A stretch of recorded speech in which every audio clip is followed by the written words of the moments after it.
Hi friends, जैसे कि मैंने आपसे कहा था कि मैं आपके लिए एक एपिड्यूरल और एनेस्थीसिया का डिफरेंस का एक वीडियो बनाऊंगी, तो ये उसके बारे में है।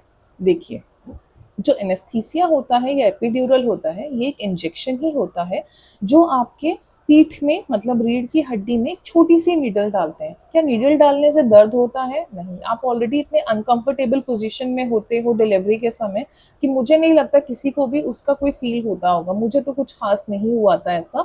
हाँ, डर लगता है। उस डर की वजह से मैंने थोड़ा कहा था ओ मुझे लग नहीं रहा, दर्द हो रहा है ये वो, बट सच मुझे कोई फील नहीं हुआ था। तो ये कोई बहुत बड़ा रिस्की मैटर नहीं है कि ओ गॉड पीठ में इंजेक्शन लगवा लिया।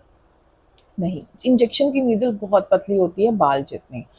और जब इसमें आपका जो सॉल्यूशन डाले जाते हैं वो दो ऑप्शन होते हैं। अगर आप सी सेक्शन डिलीवरी ऑप्ट कर रहे हैं तो सी सेक्शन डिलीवरी में आपको वहां से एनेस्थीसिया दिया जाएगा। एनेस्थीसिया का काम होता है आपकी लोअर हाफ मतलब पेट से निचले हिस्सा पूरा सुन कर देना। इस केस में आप शायद अपना हाथ पैर भी मूव नहीं कर सकते। जिस पोजीशन में आप लेट जाओगे लोअर हाफ में, आप अपने हाथ से उसको मतलब अपने आप अपने पैर को नहीं हिला सकते, आपको किसी की हेल्प लगेगी आपका पैर उठा के कहीं रखने में। ये काम होता है एनेस्थीसिया का जो सी सेक्शन में दिया जाता है। दूसरा जो है आजकल चल रहा है एपिड्यूरल। एपिड्यूरल एक तरीके का केमिकल है, सेम मतलब इंजेक्शन या ड्रग है जो आपकी रीढ़ की हड्डी में ही डाला जाता है। मेरे भी लगा था। ये आपको नॉर्मल डिलीवरी में हेल्प करता है। अब ये आपको नॉर्मल डिलीवरी में हेल्प कैसे करता है? जैसे कि नॉर्मल डिलीवरी में जब हमारे लेबर पेन स्टार्ट होते हैं तो पेन बहुत ज़्यादा होता है और घंटे बहुत ज़्यादा होते हैं और जो फीमेल है वो बहुत थक जाती है पेन की वजह से, पुश करने की वजह से। तो इसमें क्या होता है, जब हम एपिड्यूरल का इंजेक्शन लगवा लेते हैं, इसको कहते हैं हम पेनलेस नॉर्मल डिलीवरी। इस इंजेक्शन से आपको सारे सेंसेस होंगे, जैसे कि आप मूव कर सकते हो, आपके सेंस होंगे बॉडी में, आप छुओगे तो आपको पैर का फील आएगा, बॉडी में स्ट्रेचिंग फील होगी और तनाव फील होगा, लेकिन दर्द फील नहीं होगा। तो ये सिर्फ आपके दर्द के सेंसेशन को खत्म करता है। तो जैसे ही कॉन्ट्रैक्शन आता है, आपको तनाव फील होता है, तो डॉक्टर कहते हैं पुश करिए। तो इससे आपकी पुश करने की क्षमता कम नहीं होती, इससे आपको थकान कम रहती है, क्योंकि जो दर्द है वो आपको फील नहीं हुआ।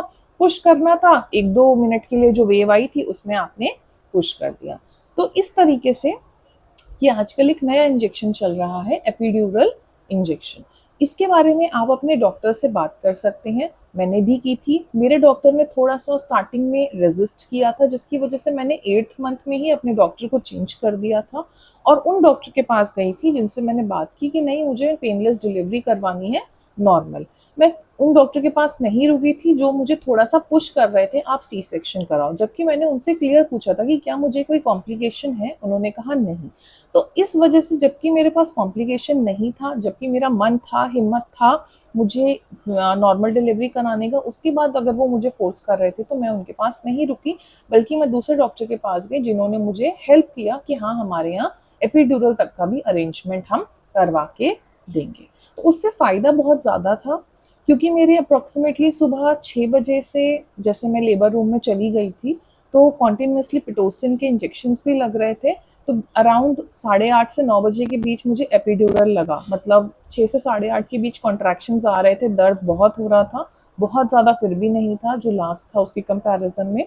8:30 से 11 बजे या 10:30 अराउंड तक उसका असर रहा था। एपिड्यूरल के केस में ये पर्सन टू पर्सन वेरी करता है। किसी के केस में ये जल्दी एग्जॉस्ट हो जाता है, मतलब दर्द ज़्यादा आ रहे होते हैं तो उसका असर खत्म हो जाता है, यूज़ हो जाता है वो बॉडी में, तो फिर से डालना पड़ता है, और किसी के केस में वो लंबा चल रहा है। मेरे केस में वो 2 घंटे में ही एग्जॉस्ट हो जा रहा था। डॉक्टर ने मुझे कहा था कि उन्होंने शायद 2 या 3 राउंड मुझे एपिड्यूरल दे दिया है, अब उससे ज़्यादा वो नहीं दे सकते, तो लास्ट के 1.5 घंटे मुझे विदाउट इंजेक्शन ही जाना पड़ा था। ठीक है, तो आपको एपिड्यूरल पेनलेस डिलीवरी के बारे में और भी कोई डाउट हो तो प्लीज़ इसमें कमेंट करके ज़रूर पूछिएगा, मैं उसका जवाब आपको ज़रूर दूंगी। ये वीडियो आप ज़रूर देखिए अच्छे से, ये उसके साथ शेयर कीजिए जिससे इसके बारे में जानने की ज़रूरत हो। So please like, share and subscribe my videos, ताकि मैं अपनी सारी रिसर्च करी हुई, डॉक्टर्स से बात करी हुई इन्फॉर्मेशन आप तक ज़रूर ला के दे सकूँ। All the best, stay alert, thank you.